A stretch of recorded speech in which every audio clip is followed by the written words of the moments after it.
Hi, this is David. For a long while now, I've been planning to record a couple of videos to introduce people to a tool I've been working on for a while now, which is called Crev. Crev is a code review system, but it's different from what we typically would consider as a code review. Um, when people say code review, they usually mean code change review, submitting PRs and some people looking at the changes um, to see if they're good or not, and working together uh, on merging them with the code base. What I mean by code review and what Crev is trying to do is actually reviewing code as is. The initial idea of Cray was about reviewing particular source files, for example, an algorithm or a part of the source, but it quickly evolved into reviewing dependencies of your project. As you probably know, in modern software, we tend to rely on a lot of dependencies. Most modern programming languages provide some form of dependency management and whole ecosystems of libraries, open source libraries ready for anyone to use. And in a modern world, when software is growing rapidly and we expect a lot of functionality from everything we use, it is really hard to write something from scratch and not include any code from other people. It is just too much work to repeat it over and over. So our projects tend to grow in dependencies, and that introduced a really serious problem because we don't really know who are the authors of those projects, and we don't know what is the code quality, how many bugs there might be.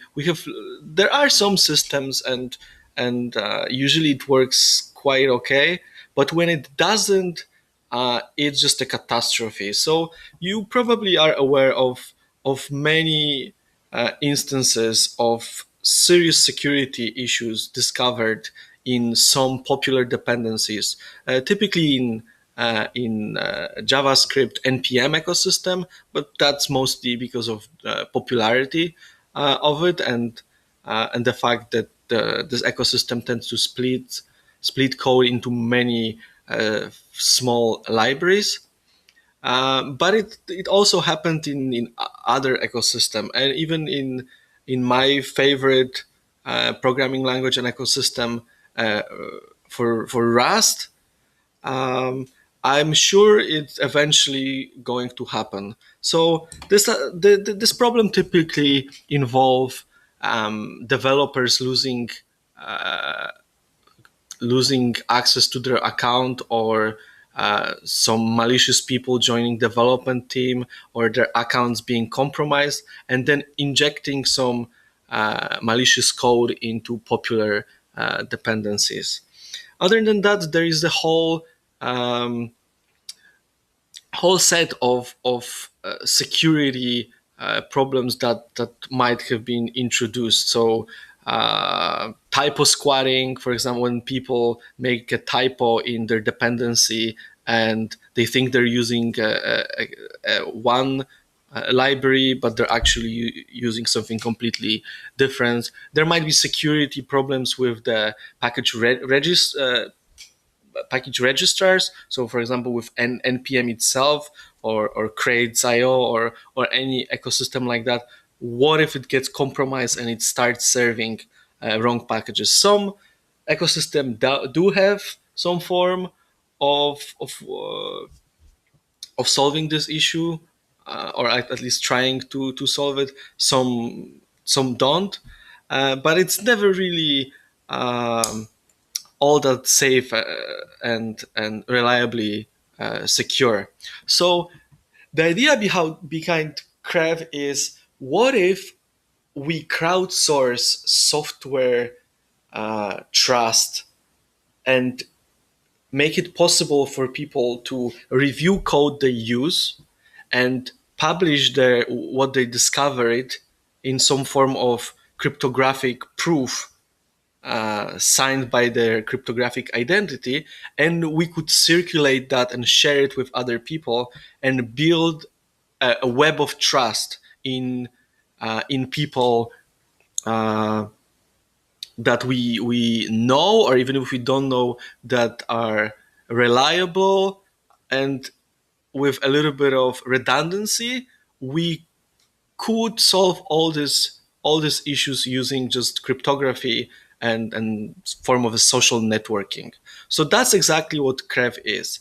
Um, CREV is defined as a system of artifacts, um, which I call proofs. And we might look at the uh, example of a proof in my CREV repository.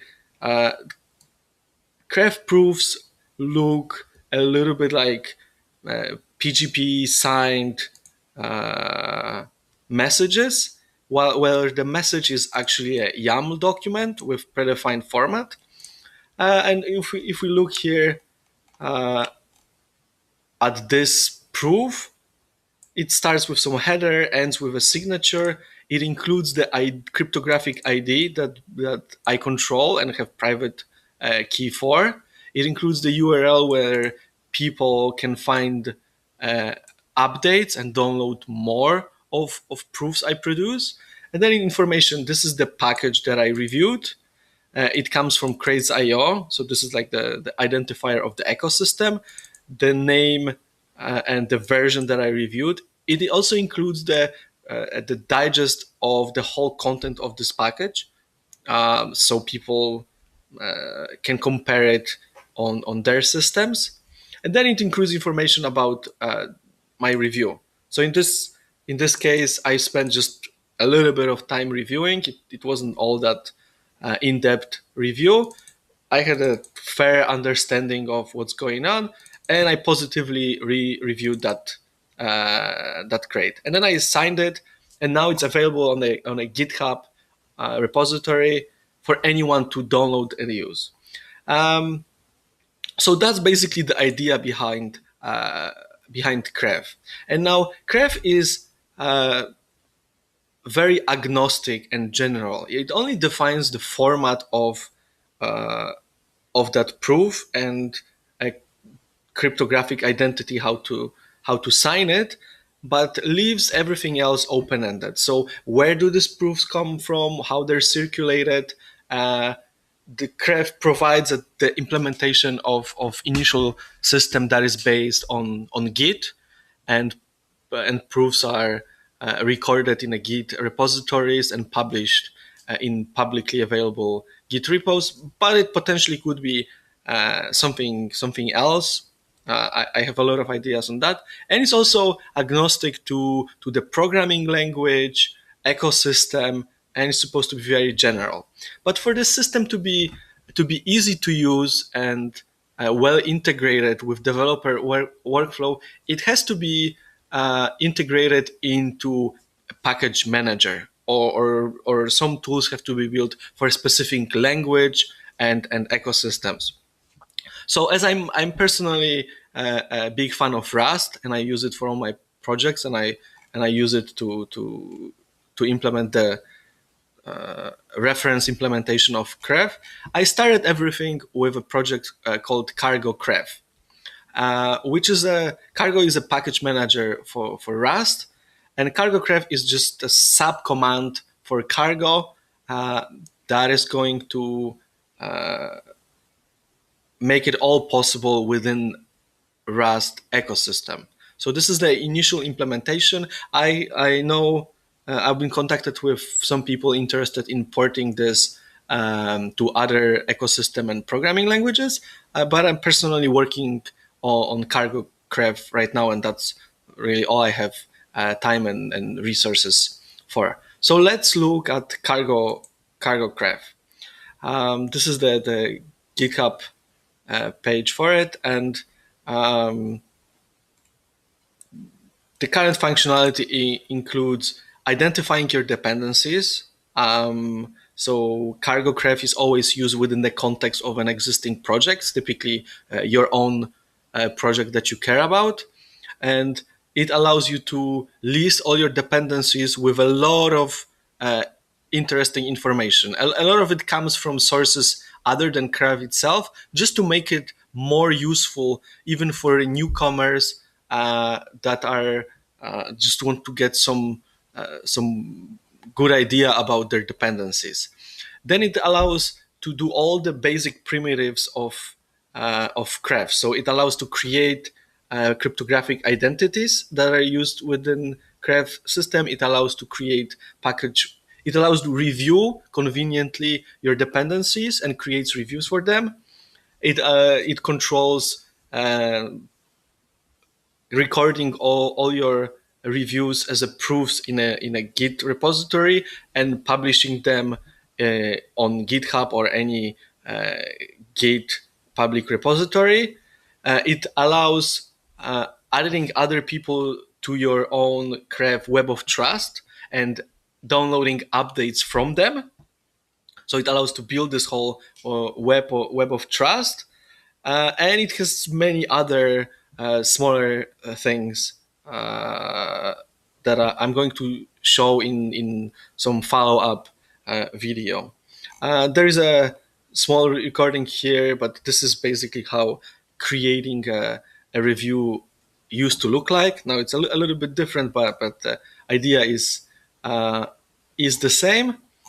Some building instructions and some initial getting started guide for users. There is also a wiki page or wiki pages with some useful content. And yeah, the current status is that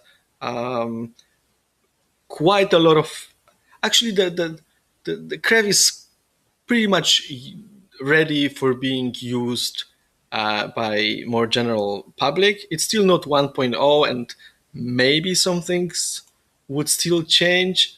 Definitely more features and ideas might get implemented because the format is pretty extendable. Um, so it is working right now just for Rust, but I hope to get it more popular and get some help to port it to different languages. I think that's a pretty good initial introduction. While I'm here, I can talk maybe a little bit more about the ideas how I envision Crev to work. Um, so the idea is that if everyone review just couple of dependencies they use from time to time, and all users within the ecosystem would share it, then that would give a lot of initial coverage and could find and quickly discover a lot of potential issues that security breaches and stuff like that that could happen. A more serious projects, for example, cryptocurrencies or project within businesses, companies using Rust or any other programming language could add Crev as a system to make sure all their dependencies they use were reviewed by at least one or some fixed number of their developers. They could be integrated in their that check could be integrated in their continuous integration or continuous deployment pipelines. So it could be automatically checked, and this is all already implemented and working. Um, a lot of what I envision for Crev to work is based on